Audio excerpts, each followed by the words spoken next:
And now it's my pleasure to invite Jasia Reichardt, who was the organizer of the Cybernetic Serendipity exhibit in 1968. I had the pleasure to visit her in her home in London in June when we discussed the possibilities of her coming here. She's made the journey, and I'm eager to hear her story of In Anticipation of the 60s. Jasia?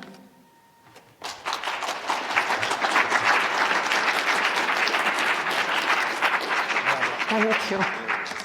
Thank you. Dear friends, thank you for inviting me. I wouldn't be here otherwise.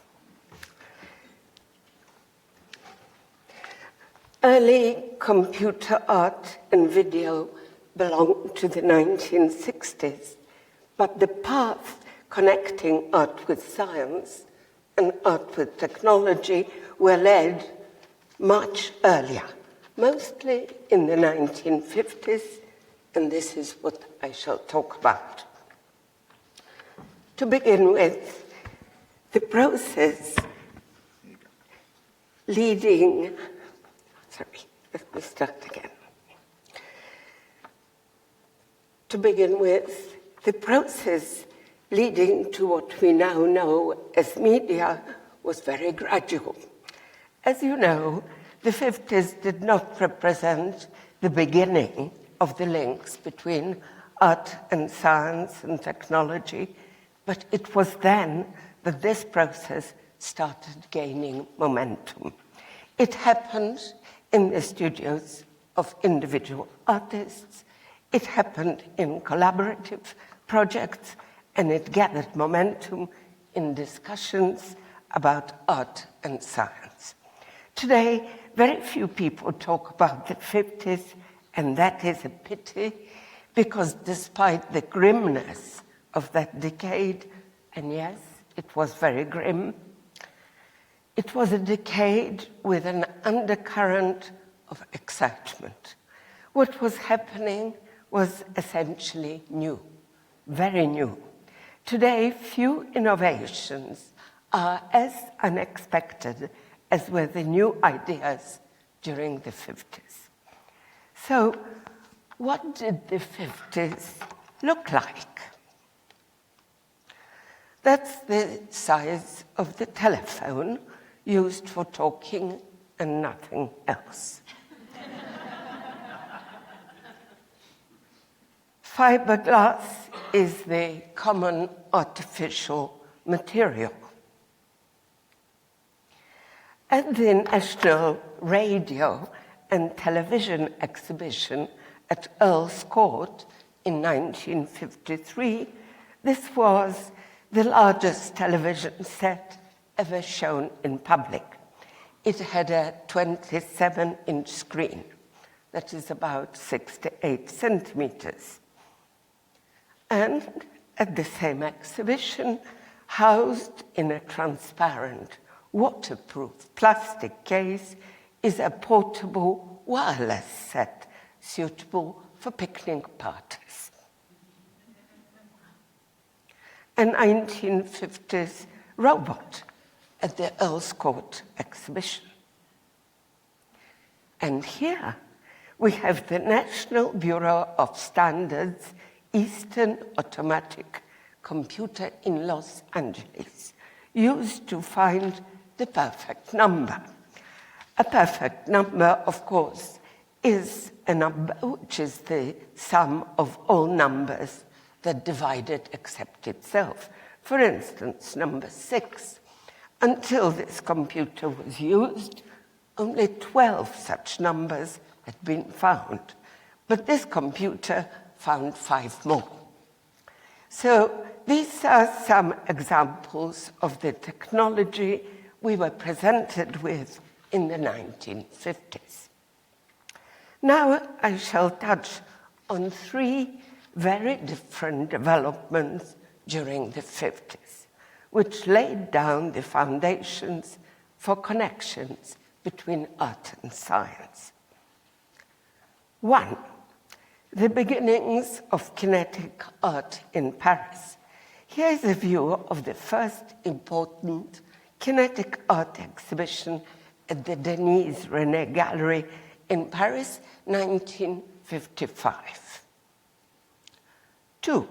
The launch of Experimental Workshop in Tokyo. Here is the cover of their recent exhibition catalogue. 3. Gabberbuckle's Common Room in London, the first club for artists and scientists to meet. 3 cities and 3 developments, each one very different. First of all, kinetic art. It was not a movement, but a name given to works of some 6 or 7 artists, which were based on light and motion. Of course, foundations for kinetic art had been laid by earlier pioneers like Naum Gabor and Moholy-Nagy. And here is a 1922 Gabor on the right, and on the left, a study in plexiglass for his light space modulator by Moholy-Nagy, 1937. But in the 1950s, the number of artists making kinetic works increased. Worldwide, there were about 20 kinetic artists. They used different techniques and different approaches. Was there an underlying theory? No. During the 1950s, there was far less analyzing of context, of procedures, of aims. The center of art was Paris, and kinetic art was the newest addition to the art scene, which had been dominated till then by the École de Paris. The motive energy behind this new art was wind, motors, batteries, magnets, and there was, of course, light. There was no shared program, no common agenda, and the kinetic artists didn't form a group. A few words about each of the 4 important kinetic artists of that decade. As I've said, Paris was their center, but not one of them was French. Tinguely was Swiss. Takis was Greek. Schoeffer was Hungarian. And Malina was American. Takis is perhaps best remembered for his work with magnets, but his first significant work, inspired by the industrial landscape, was this series of signal sculptures. He talked about one endless wait for a train at a railway station when he noticed the railway signals. They were the only things in the dark station which seemed alive, flickering on and off. He decided to make some sculptures like those railway signals. He reshaped them, gave them more colors and a program of flashing lights. In time, the signals became more complex and more colorful, and Takis introduced into their structure both magnets and radar. Some 10 years later, his signals were produced as multiples. Tinguely's kinetic works date from 1953. The earliest ones, which you see on the right, consisted of cut-out, painted metal forms fixed to a pattern of wood that initially were manipulated by hand. Later, Tinguely started using motors. Some of the works on the wall here are from the series called Mathematics. There were pictures in honor of different artists he admired, including Malevich and Kandinsky.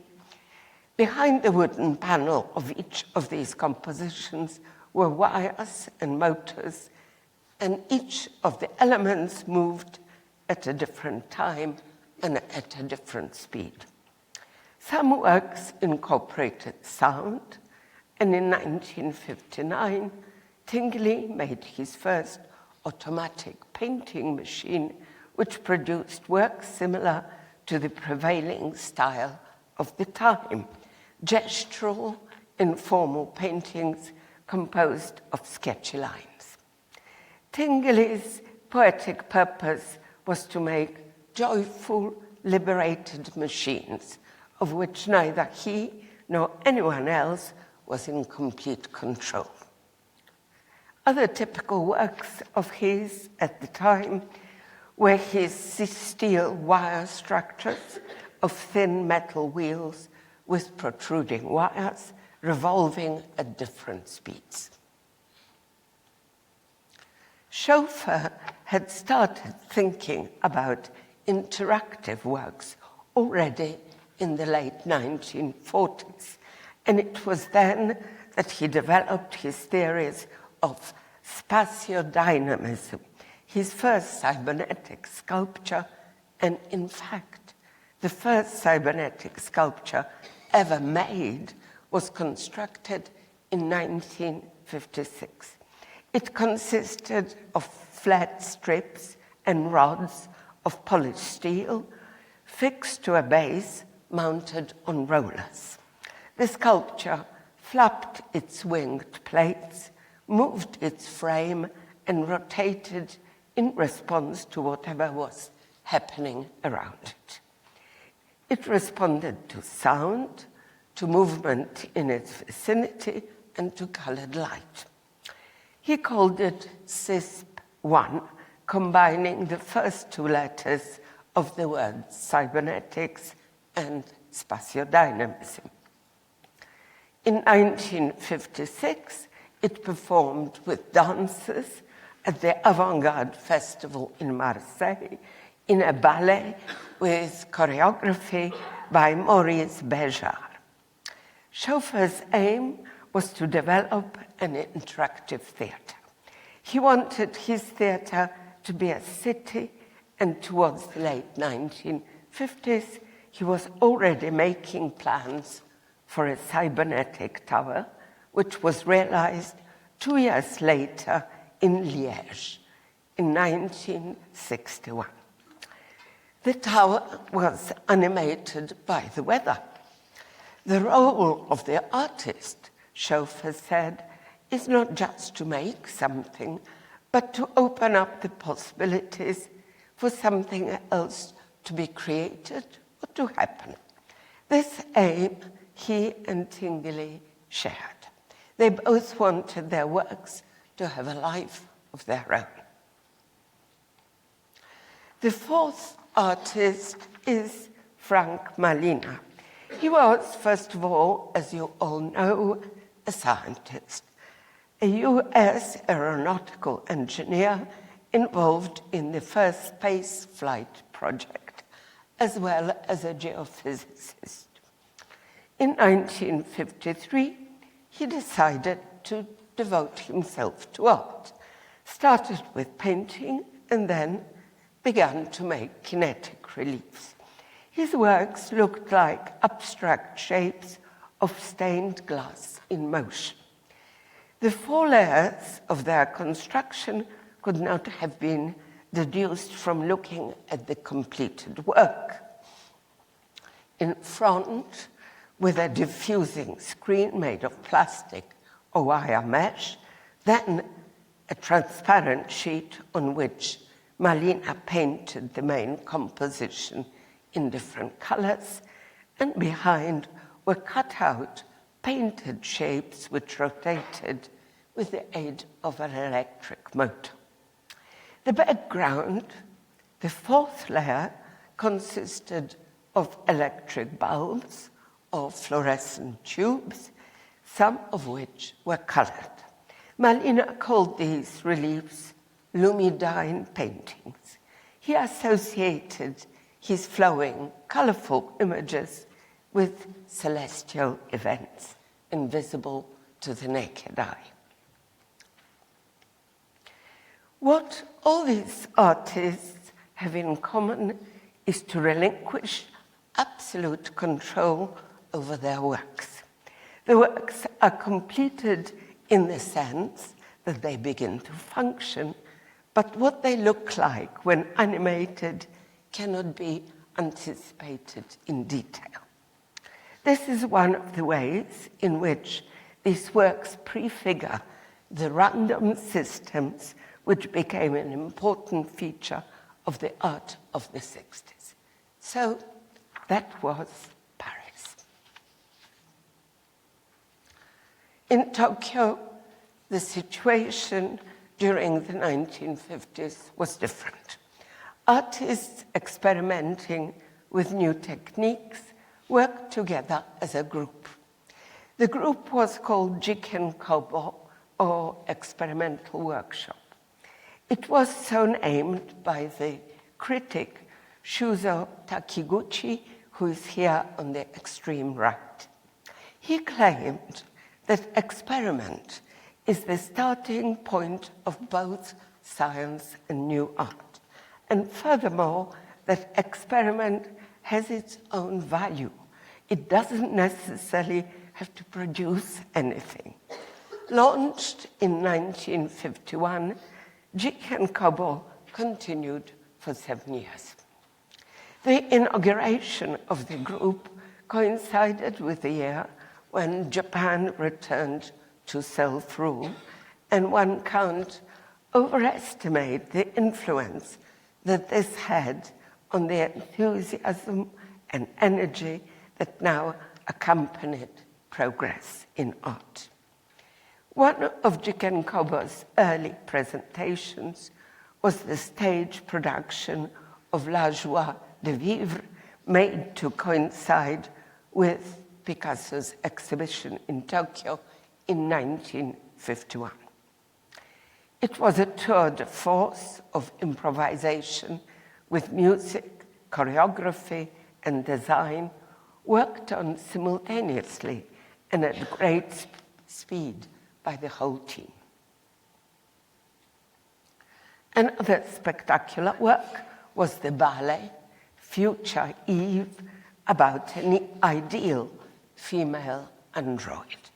Here the stage was filled with mechanical props by Shuzo Kitadai. Today, it is difficult to convey the emotion and excitement of their experimental work.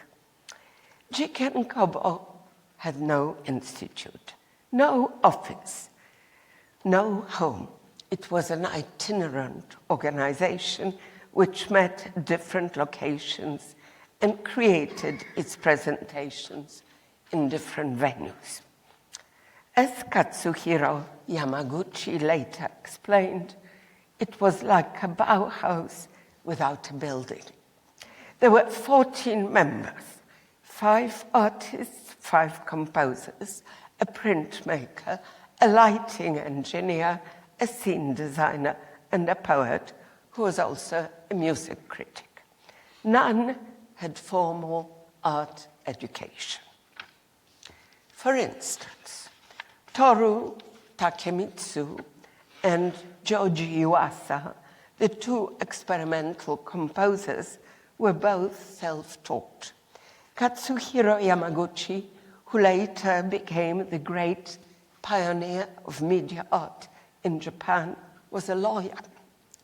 From the outset, he maintained that the future of art lay in human interaction with machines.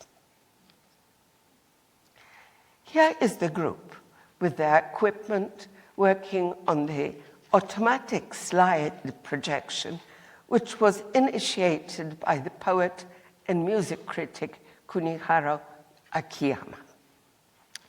It was an experiment with the synthesis of electronic music on a tape recorder, spoken texts, and changing images. This is one of their slides.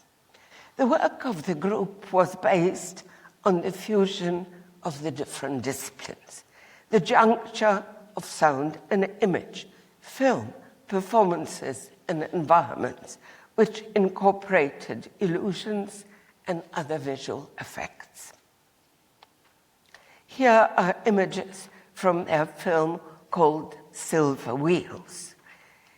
Before Jig and Cobo, the domains of music, poetry, and art were seen as separate pursuits. But now the members of Jig and Cobo wanted to work on a synthesis which could be achieved with the available technology. Today we can only imagine what it was like to create some of these events and performances in the 1950s. But it's very difficult to recreate the sheer excitement of that time when the coupling of a tape recorder to a projector was revolutionary. The Tokyo performance of music on a stage full of objects with the auditorium covered in a construction of ropes under a blaze of spectacular lighting effects was unprecedented in Japan in 1956. Now, the third event I want to talk about is Gababaku's Common Room in London. The Common Room was launched by Stefan and Franziska Temerson in 1957 and was active for 2 years. It was an adjunct to Gababaku's Press, the publishing company that the Temersons had founded in 1948. The press had an office on the ground floor of a building in Maida Vale in London. There was a very large basement which extended for the entire width and length of the building.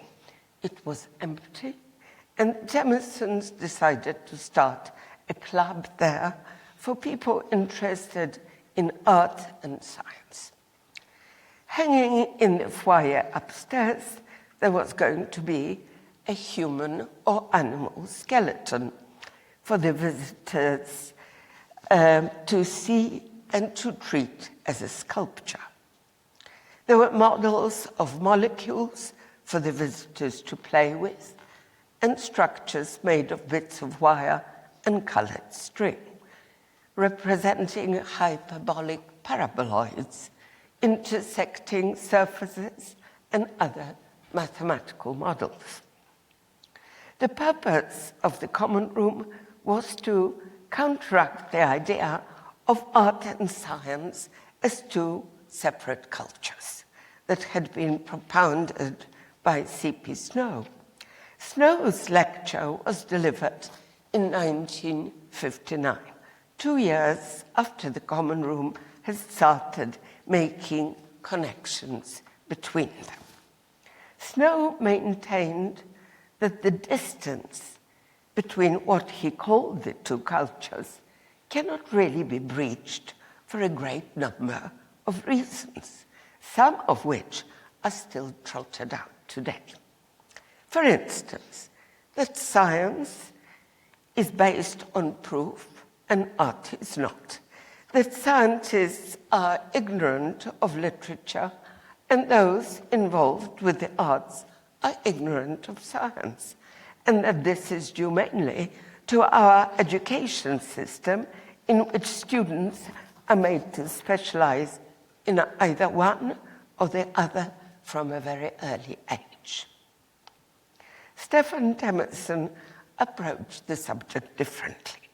Unlike Snow, he would not have thought of asking artists to describe the second law of thermodynamics or scientists to discuss Shakespeare.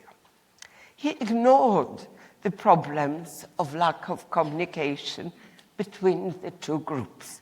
For instance, he wanted people to look at experiments in science and scientific images, such as those through a microscope, as if they were paintings or had other connections with aspects of everyday life. In the introductory leaflet to the Common Room, Stephen Tennyson wrote, "The aim of this Common Room is to provide artists and scientists and people interested in both the philosophy of science and the philosophy of art with a congenial place where they can meet and exchange thoughts.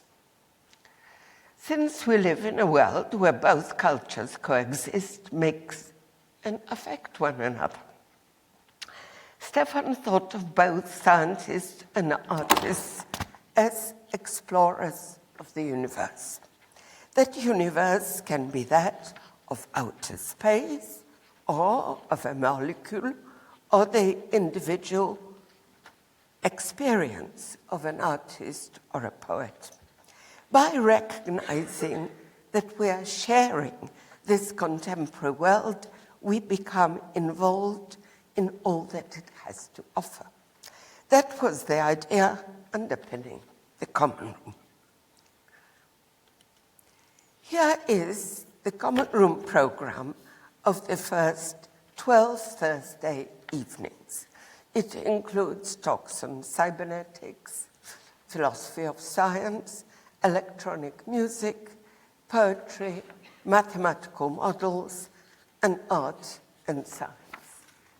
I don't know if you can read it, but it shows you the range of things. The program starts with 4 films.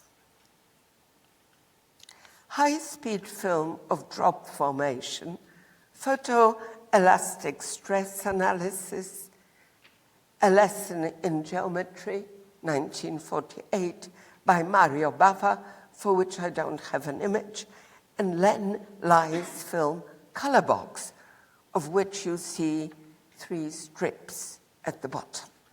The evening was introduced as follows. We are now showing a number of short films. 2 of them have been made in research laboratories, and they are not usually screened in cinemas. Because they are not entertainment, they are actually stimulants. They extend our vision. For the scientist, they are tools of research. For the artist, they may be a sequence of abstract images. But scientists, too, in their work, cannot avoid being affected by the books they read and the pictures they look at. Stefan concluded his introduction.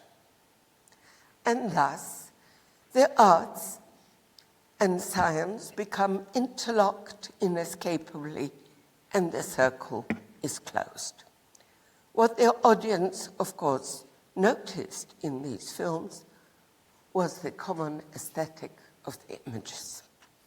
The first evening was an appropriate introduction to everything else that followed in the Common Room. For 2 years, philosophers of science talked about their work, talked about art, and artists talked about science. There were also lectures about mathematical models by Dr. Calvert of the Science Museum. There were performances and discussions. The translator, Barbara Wright, kept a minute book in which she recorded the lectures when there was no script, as well as the discussions. You see here her notes on the first lecture about cybernetics.